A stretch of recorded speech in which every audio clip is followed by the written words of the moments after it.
I grew up in a musical household. You know, there was a lot of music being played in my house, you know, soul music, jazz music, and you know, my mom used to sing around the house, so that was kind of influence right there.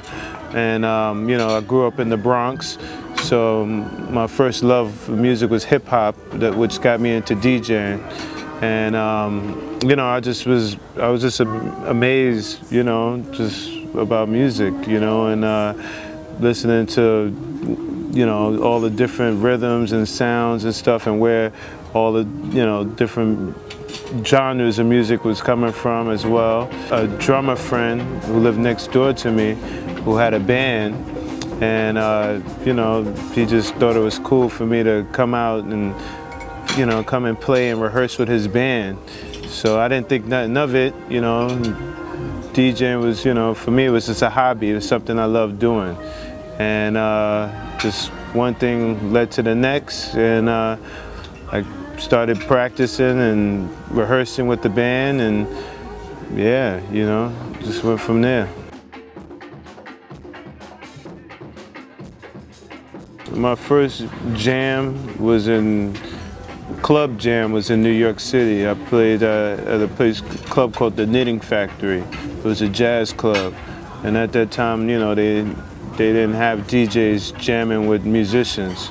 So that was, you know, that was like my first, you know, exposure to an audience who didn't, you know, they really couldn't adapt to what I was doing, but the musicians did. You know, they brought me in as another musician. They looked at me as another musician. So, and it felt good, you know. I didn't care about what the audience was thinking. I was happy to be up on the stage with the musicians.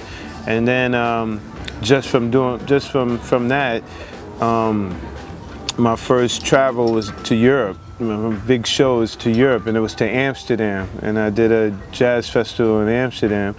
And when I did that, you know, that was special, you know, because I was young, you know, I was in my teens, and yeah, I just told my moms, I was like, hey, I want to go to Europe. I want to go to Europe. And she let me go, and just from that moment on, I was just like, this is what I want to do. You know, I want to be able to travel the world and put smiles on people's face, you know, so that's when I started traveling to Italy, Spain, London, Germany, seeing all these beautiful places that, you know, I just, you know, grew up hearing about, you know, so it was great. The Logic musical experience is that he approaches music as a performing artist. I mean, he's a DJ, so usually when you think about the role of a DJ, it is to play music that has been pre-recorded and, you know, and already exists. But what Logic does that makes it so special and unique is that he treats his turntablism as an instrument. And I have heard many DJs and worked with several different DJs, and I've never worked with anybody that gives you the feeling that he's creating the music that he's presenting. What he was doing was just, he was taking the music and playing the music, not playing the records. He's playing the music that he was spinning, if that makes any sense. So he added another dimension to what it means to be a DJ. That's it. DJ Logic. I was introduced by a friend of mine, Casey Benjamin, and he told me about this guy, Logic, that he plays for, and he's like, man, you know, they need a bass player, and yo, I recommended you. And I was like, okay, band with a DJ, that was something new to me. I never heard of that. I never seen it out, you know. So when I said, yeah, I would do it, I didn't know what to expect, you know. I was like, you know, how do you fuse a band with a DJ? You know, I've never heard anything like that. So when I first started, you know, playing with him, and I was like, wow, this is cool, because I thought it would be a thing like he would just be playing just like records of songs per se, but it's not, he's not playing songs. He's actually playing like different textures, different colors, just, you know, just a lot of other things happening. It was a very, I mean, it was new to me, but it was cool. And the thing that I watched was I watched the experience of the people, like how did the people respond to it. And the people out in the audience, they're going crazy, losing their mind, dancing. I was like, man, this is some real cool stuff. What he does as far as, you know what I mean, as far as playing his instrument, he keeps everything structured, but at the same time, there's still freedom inside the music. Like, we can play something and it can go somewhere and we probably could never recreate it again. I mean, we could play the same song, but from night to night, it's just something different. So it was great, you know what I mean? You know, first time I experienced it, you know what I mean, and started playing with it, like I said, it was a great experience.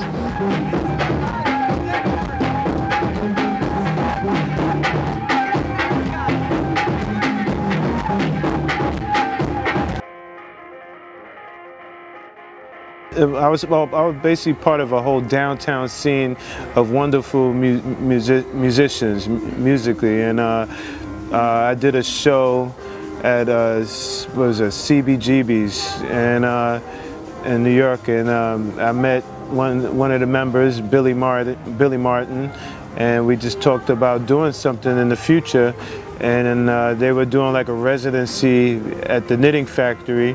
And they asked me to come on down to DJ. You know, I didn't think nothing of it. And, you know, I didn't know what their fan base was like, and I just bought, you know, some records and stuff, and, you know, kind of just gelled with the crowd. And then when it came time to perform with them, you know, I didn't know what kind of music they were gonna play. And then, you know, just listening to them, they were just playing like grooves and stuff like that, you know, boogaloo stuff, and I was just like, oh, this sounds cool, you know? So I just, you know, kind of created, you know, a little thing with them, kind of gelled with them, you know, and I ended up becoming like that fourth member, you know, and that was also the time they were about to get signed to a major label. So they had two different labels. I think it was Columbia and Blue Note. So they were going through their deal, and it was their first major deal, because after the show I was doing was for their record was Shack Man. So it was like a Shack Man record release party, and then the record that I recorded with them was called Cobustication, which came out on Blue Note Records. So you know, it was, I don't know, we just gelled very nicely, you know, and it just came together nice, you know, and we just started touring, and they were interesting band because they were instrumental. So, you know, we're playing all these college venues and sold out. I mean, everywhere we went was sold out, and it was nothing like it. There was no instrumental band with a DJ and you could go and, you know, sell out a place, you know. So it was awesome. My name is DJ Logic, and I'm bringing you the project.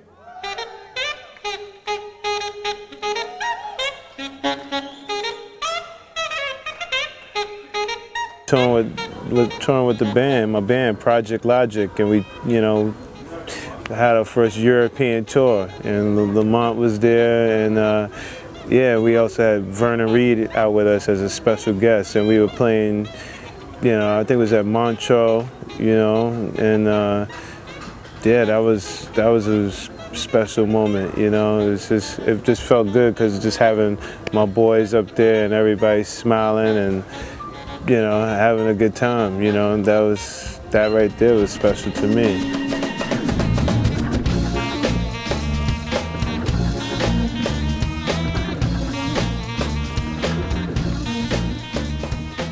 Music is, you know, music's all around us, you know, music's life, you know, music is, just feel good, you know, it's a lot of different experiences. Music's logic, you know. Music ever as difficult, or I don't see it as easy. I see it as something that is always soothing and something that is always going to be soothing to the soul. So I don't view it like that. I view it as conversation, you know. There are some people that conversate and they express themselves with a lot of words. There are some people that conversate and they express themselves with a few words. So I look at it as, you know, conversation and interacting, you know what I mean, with each other. So you know, easy or hard, I don't know. It is, you know, it's just a form of communicating, you know. With so many different composers and, you know, and some of the, you know, the newer artists now too. That's on the program, the bill, you know, that are amazing as well. Like Becca.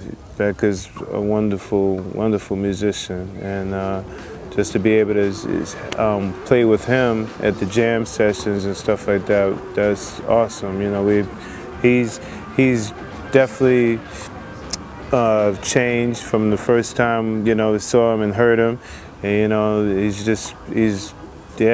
evolved. You know, he's amazing.